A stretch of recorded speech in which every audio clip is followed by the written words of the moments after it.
Greetings, my fellow hunters, and welcome back again. And I'm back. Yes, I'm doing another review, and first impressions, to be exact, of the latest anime I've been watching, To Your Eternity, a heartwarming anime that I have to talk about because of how good it is, and it's one of those very, very few animes that actually made me tear up, along with others I've reviewed in the past that I've mentioned that made me tear jerk and all that. Well, anyway, my hunters, after a long hiatus of non-reviews, let the hunt begin! So, what is the story of this anime? Well, viewer, that is a conundrum I've had ever since I started watching this anime, and as far as I can tell, it's simply about a supernatural being, possibly a godlike being, who basically sends down an orb to basically live and learn among the living humans and the mortals, and learn about suffering, pain, joy, success, failure, and what it means to live. And I know that doesn't sound like much, but as far as I can tell, that is the whole point. And later on, it was actually talked about of protecting humanity from something that will destroy them, because it always has to be that, or it's not an exactly thrilling anime, but I digress. The point I'm trying to make is that the story is all about learning. The main protagonist is basically a blank slate that must learn to live. Now, what that means is up to you. It could mean a lot of things, and as far as I can tell, it's just about learning and feeling what we humans feel and learn, and all the things that makes us human. The good, the bad, and the ugly, of course. But I feel like it's a good way of showing it, especially if the character is blank. So it just means that what he learns, we learn as well, because he doesn't know as much as we do. So it's a good way for the character to be latched on by us, if you know what I mean. It's a technique I like to say of the blank slate character, where he's devoid of any emotions or personalities, just so that it's easier to latch on as viewers. Now, I have always had my problems with these characters because I feel like they're bland, boring, and unforgettable. Well, not unforgettable, but forgettable. But this is one of the rare, rare times where I can actually say that, yeah, it works. A blank character, because he was originally just a little orb that knew nothing until certain events happen. And so, yeah, it kind of works for this. Instead of an established human being with no emotions, we have an orb that just basically takes on the characteristics of a human, i.e., looking like us, but in the end fails to grasp and understand the fundamentals of being human. Yes. So I gotta say, it's a great and nice way of introducing us to this world.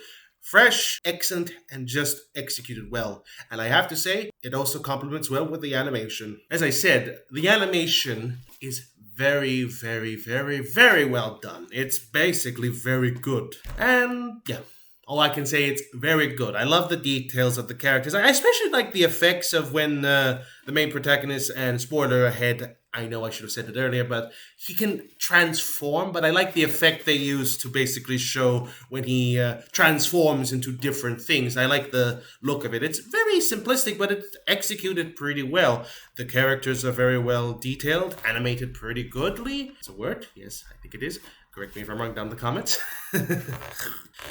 And overall, it's just pretty fine. Had it been bad, I'd probably have more to talk about, as per problem of talking about animation, because if it looks good, I have very little to complain about. Now, I could say that the characters look bland, but okay, they look a little bland in a lot of places, and yes, they have nice detail, giving some interesting looks to them. It just feels a little bit backgroundish, if you know what I mean. Now, that's the best way I can explain without sounding nitpicky. But overall, my nitpicking aside, the animation is good.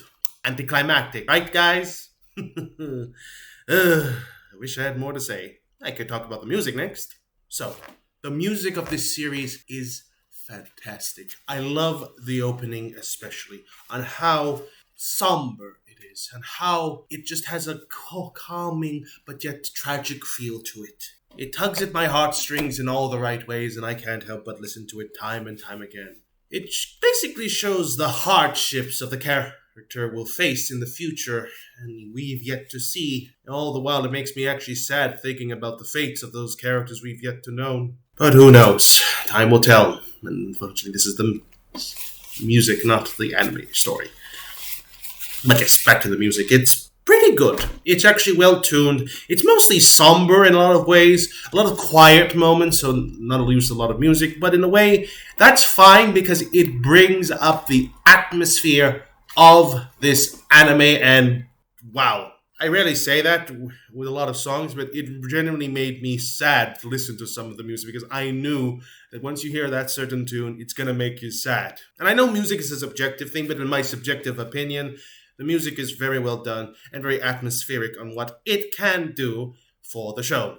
So, we've talked about the story, animation, now the music. We're off to the characters now. Now, normally when it comes to my character discussions, it's pretty simple. All I have to do is basically list out the characters, give the quick synopsis on the character and the meaning in the plot.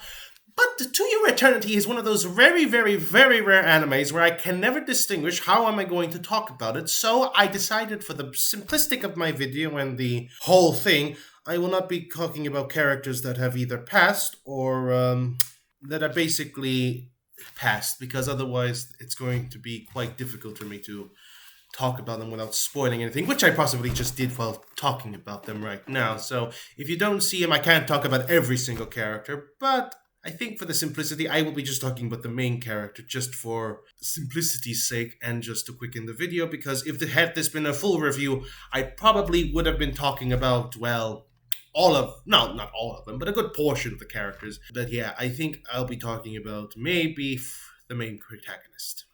So, for the main character, we have Fuishi, a being, because he wasn't originally a human nor anything from this world. He was basically just a formless orb that a being sent down from somewhere in order to look over and learn from humanity, as well as protect us from forces unknown that wish to destroy us for some reason.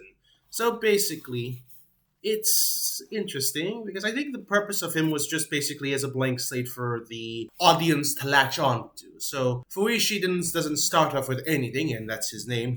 I can't remember if he was... yes, it was given to him. So, yes, Fuishi just basically...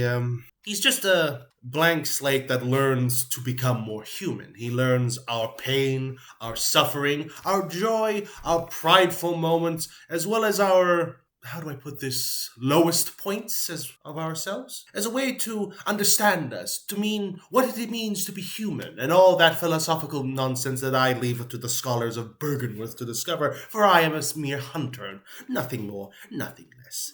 So yes, the point of old Fuishi is just to understand, and for us to attach us to him. And honestly, he could have been done horribly wrong, but surprisingly, say like other characters that have blank personalities, it works for him because he started off with no personality instead of the characters arbitrarily being written to have no personality. He is given no personality because he was nothing but a formless orb. Honestly, I like him. He's very intriguing in how he learns to basically learn how to speak. He's a little slow and he speaks like someone who has a mental disability, but I think of giving him enough time, he'd probably speak like anybody, any normal person. And that's quite a good feat. He basically starts off from nothing, but learns to gain something. It's a very intriguing tale, and I like Fuishi for that reason in a lot of ways. So, the only reason why I'm only talking about Fuishi at this point is because for two reasons. One is because I believe that the other characters should be experienced as freshly as possible, and since Fuishi is the main character, I think it's alright if I give him a little bit of background for him. Second reason is because it was difficult for me to figure out how to talk about it, because I went through this over and over in my head, but I couldn't find a good explanation except just do Fuishi and be done with it. So yes, I think that Fuishi is good, and I do love the other side characters because they give him more personality. I do believe that it's best that you experience these characters as freshly as possible without me spoiling anything more than with Fuishi. my personal opinion. You feel free to disagree with me in the comments down below, but I feel like this was the best way to keep this story as vague as possible, because I think this is very much worth exploring without too much input or anything, in my humble hunter opinion. So, my final thoughts on To Your Eternity. Well, as we're still early in the series, it's hard to say whether this anime is definitely worth watching, but honestly, I'm just going to say it honestly right now, with the characters, with the story, with the animation, the mystery, the intrigue of everything that this story presents, I would say, yeah, give it a watch. It's right now on Crunchyroll, so if you want to watch that, not sponsored by them, by the way. So yes, if you want to watch it, go watch it. I'd highly recommend it. It's very tear-jerkingly good. Sorry. But yes, overall, it's a good series. It's one of those rare series that I might actually put as one of my top 10 of 2021 if I do a review like that, because who knows? I might not. It's difficult to say, and I'm tight on time in a lot of sense, so hence why I haven't been able to do a lot of top 10s recently. But nonetheless, my subjective opinion on my top 10s is not currently here, but nonetheless, yes, go watch it. Go. I think I've hopped on long enough about how good this anime is, and I frankly think any more, and I'm just going to be basically circle jerking it. So yes, go watch it, see for yourself, and if you remember this video, leave a comment down below, or if you've already watched it and liked it, tell me what you think down below, because I'm always looking for more feedback, and I'm curiously interested in what my own hunters think about this little anime. Thank you everyone for watching. I appreciate it. It's been a while since I did a review, but I'm glad to be back on it. If you like this, please give it a like, a thumbs up, and subscribe, because that'll help me a lot on my channel. I'm close to 100 at time of recording, and I want to get to that 100 subscribers in order to get that special out. And if you don't know what that is, I'm going to be trying to review a manga as my 100th special. Yes! Oh, this is so fantastic. Also, link down below to my Patreon, my Discord, and my Twitter. If you want to support me on Patreon, it will give me great joy, and $1 a month can basically help me quite a bit, or €1 in my case.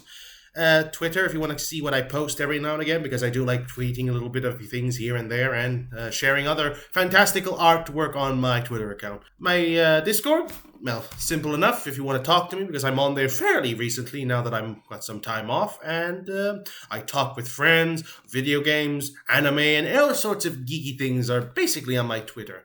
Also, if you didn't know, I do a podcast every Saturday, so you'll also get announcements of when I do that. I appreciate everything you've done, my hunters. I welcome you. And as I always say, may the good blood guide your way.